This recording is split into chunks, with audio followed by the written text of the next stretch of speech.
Welcome to Beyond Wealth, Success Unscripted with Matt Calnan. Discover the personal drive, professional journeys, and business strategies that have made a real impact. It's success from the inside out.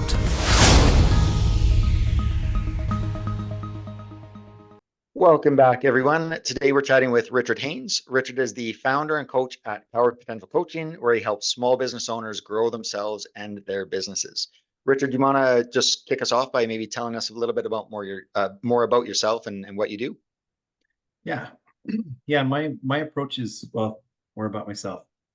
So the most important thing to me is my family, first and foremost. Yeah. I've been married for 24 years this August, and we have 5 children, and we still like each other, my wife and I, after everything, and just love our time together with our kids. My kids are involved in sports, and so through the years I've been involved with coaching them and that kind of stuff. And Yeah. through my career, I did my master's in business administration, and in that program there was a coaching course, and I fell in love. It was an option course, actually, so there's a possibility I might not have taken it, but Okay. Yeah. the stars kind of aligned, you might say, and I took it and had an aptitude for it. I had a lot of really good feedback from both the instructor and fellow classmates, and that took off for my journey to become a coach and to get my certifications through the International Coach Federation, and so getting back to that initial question of what I'm doing, I've been running my own business now full time for the last just over 5 years, and I help small business owners to master their mindsets, and so that they can then make appropriate goals that are aligned with who they are, and just find the satisfaction of achieving, for lack of a better way to put it, achieving dreams and visions that people have for themselves. Yeah. So, yeah. And correct me if I'm wrong, you just alluded to it a little bit there, but you really focus kind of holistically, whether it's not just on the business side, but also on their personal side and how much of an impact that can have on their business as well. Is that right? Absolutely. Yeah, because the whole life is connected. And so what's going on in the personal will definitely affect the way that you show up in the business, and Yeah. the way that people experience you, and the relationships that you're able to create or uncreate, depending Yeah. on how it is that you're showing up. It's all part of it. And so a lot of my training, and actually a lot of actual coaching, like if you were to go and look into the theory and the ethics of it and the code of conduct and the competencies and stuff, it really is about the mind, like helping people to understand, to develop the awareness of how they are showing up, and the rest of it, the goal setting and the visioning and the strategy and the planning and stuff, most of that is just, it's created outside of the actual, like what I would call purist coaching model. And so do I do that stuff? I do, like whatever whatever my clients, maybe they seem like parents from time to time, whatever they need, we'll do it to support them. Yeah. And first and foremost, it's to check in on how are you showing up mentally and emotionally. Mm-hmm. Mm-hmm. So who would be that ideal client for you? Like, what is a good coaching client for you? Oh, that is such a good question. And as somebody who loves to help people, when I first started, it was just like, I don't care who it is. Everybody. Everybody could use this, especially when you experience it yourself and you have some breakthroughs and you just get such value out of it. For me, really the person that I serve right now is somebody who feels stuck. They feel like they're not able to get over a hump, or they feel like something's missing, and they are business owners for the most part. It doesn't mean that someone who's not can't come to me and work with me, because that happens from time to time, and of course I love serving them. but it's the person. So some telltale signs for this is maybe you feel like you just can't get out of a rut. Like you feel like it doesn't matter what you try, the same thing keeps happening to you over and over again, or some similar end result. Yeah. Yeah. I love working with those people and getting to know what's going on. I'm super curious as to what's going on in their mind, why those results keep showing up for them. One of the skill sets that I have is in NLP. For those who don't know, it's neuro-linguistic programming, which is based on how the unconscious mind and the unconscious programming affects the results that we have. And so I get a chance to help people in that aspect of their life. Like, what are those deep underlying thoughts that are driving some of the behaviors and results? More of the deep-rooted issues within them. Yeah. And maybe I didn't directly answer your question, but go ahead. No, I think you did. I was just going to say, can you maybe give an example, and without names or companies or anything like that, like what's an example of somebody that had a great breakthrough and has had a lot of success using a coaching program? Yeah. One locally that his name's on my website.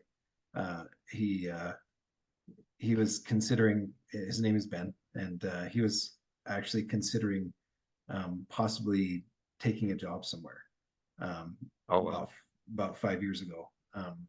Very accomplished, and you know him, so I won't say too much. If you want to go learn or see his testimony, you can look at my website. Which I don't know if that's in the show notes, but I'll share it at the end. We can put it in there. We'll get it in there. And so we started working together, and it's funny how life works, because when I first started working with him, I didn't foresee that 5 years later we'd still be working together and still be pushing things forward. But for him, it totally 180'd everything, where it was just him as the only person in his business, where he was doing everything and bringing in subcontractors and managing the whole process. And now he has a team of four, at least four, with people who come on for the summer, and he's looking at growing his team even further. Not to mention the change in cash flow from where we started to where it is today is almost $400,000, I think he said. Wow, that's difference, awesome. And that's the cash flow part, which is different than profits, right? And it's not like we sit down in our coaching calls and say, okay, we're going to change the cash flow. We're going to change, but we sit down and we have the long-term goal of where we want to get to. Like, here's the vision, and then map out just the little things to do along the way. And so a lot of success is driven from first getting your unconscious thinking right, like those thought habits right. And then just the same as that, it's those simple daily disciplines that you do over and over again that will drive results. It sounds almost like there's the mental aspect of it, and getting yourself into the right headspace. Then you've really almost got like the business strategy side of it, but then probably most important is what's the operational execution of that strategy. And once you have the good mindset, you can actually go and do that, and then effectively make profit off of it, right? That's right. Yeah.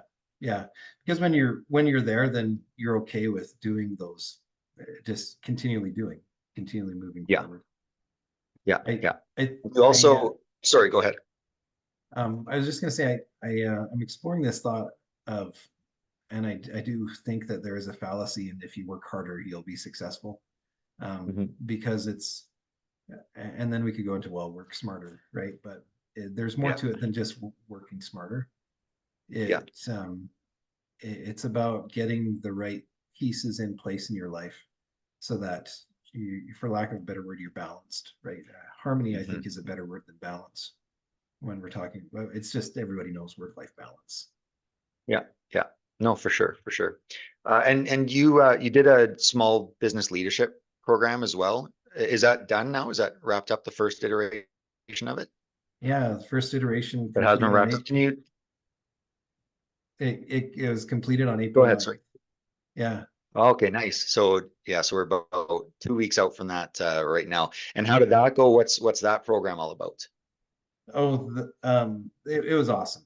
So what it is I see that one of the underserved areas for small businesses is in leadership, because you can go to Mhm. university and take your MBA, and you can find a lot of different courses and helps around technology and different things for small businesses.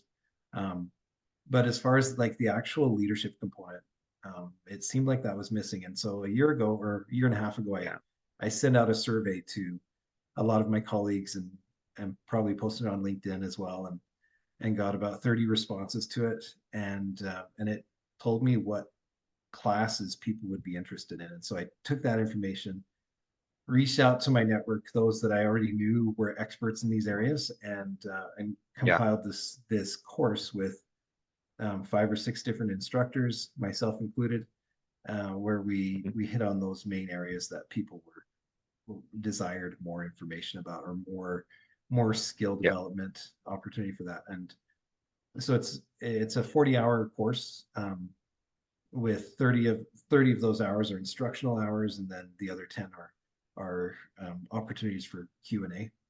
And with 10 modules, currently with 10 modules, I'm going to make a few tweaks to it before we do iteration number 2 in the fall.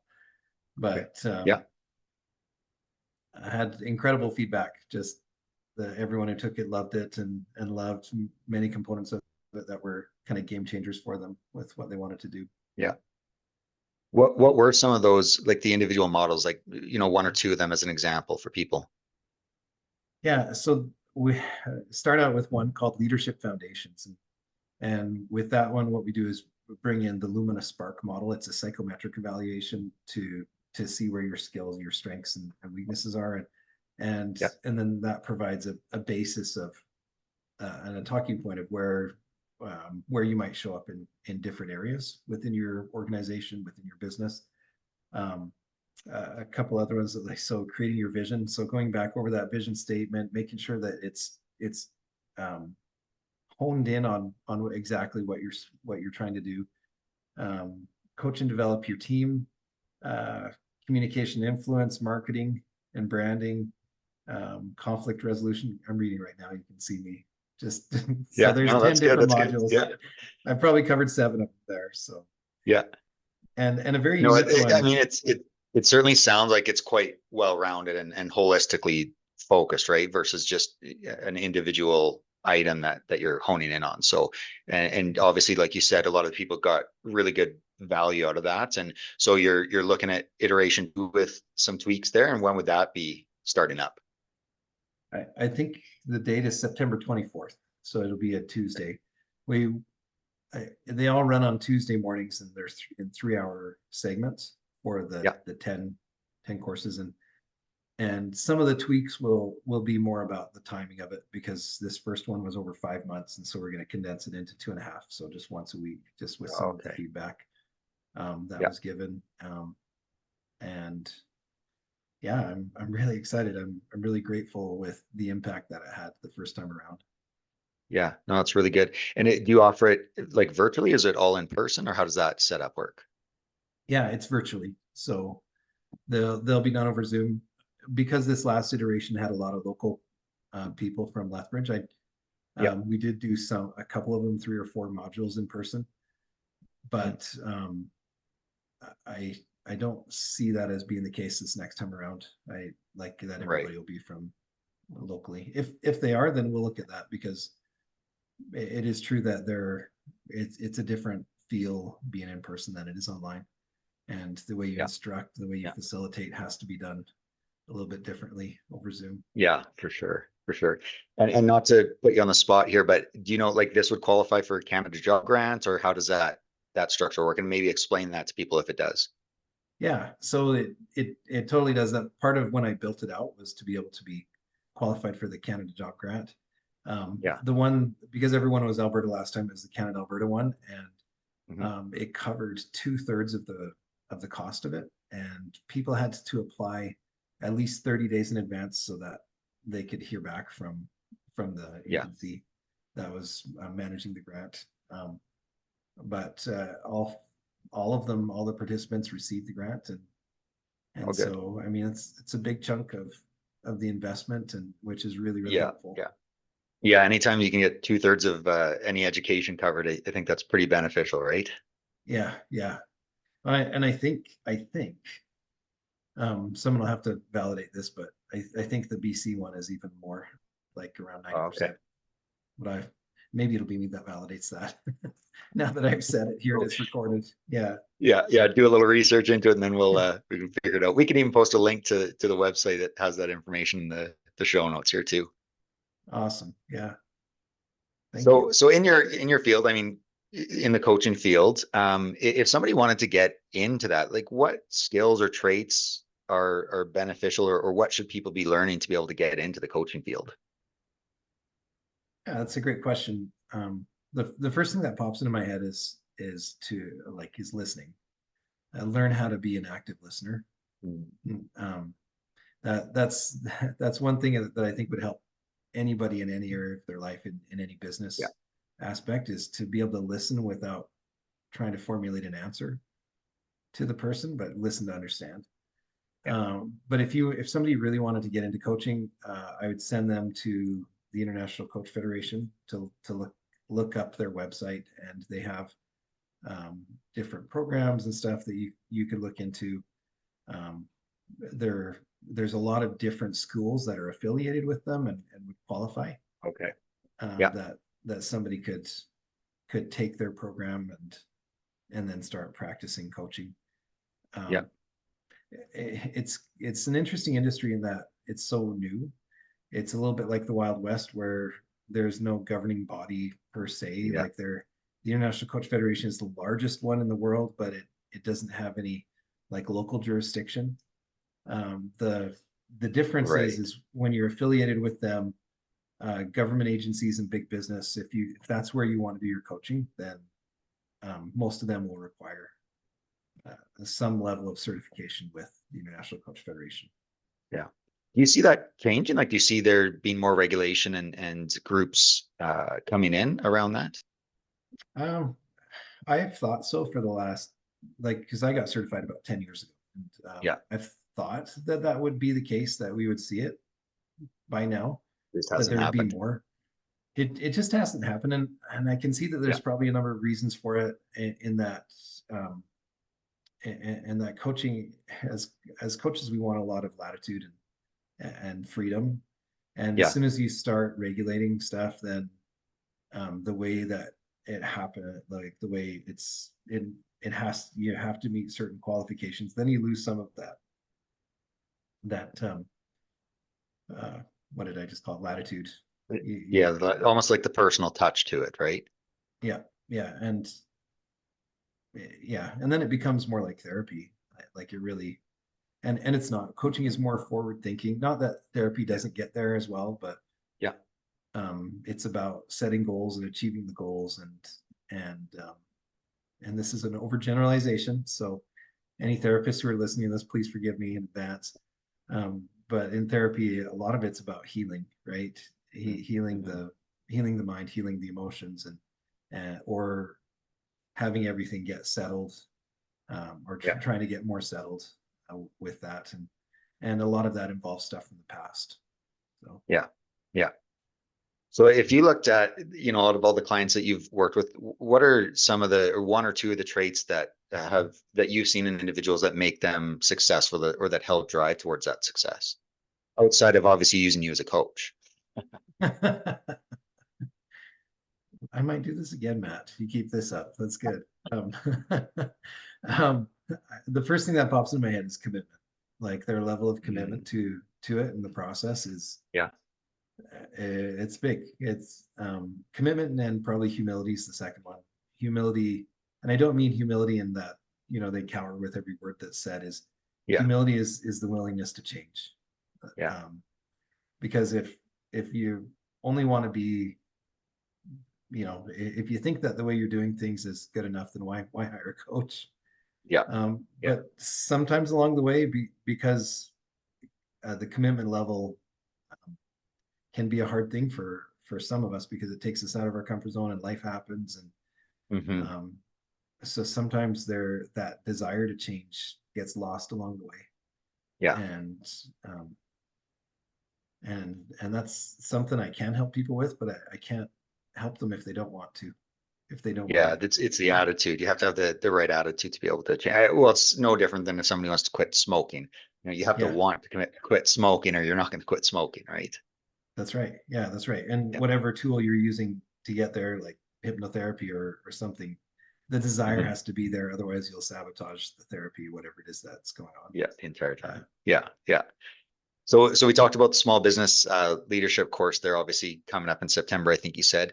Anything else on, big events or projects that you're looking forward to in 2024?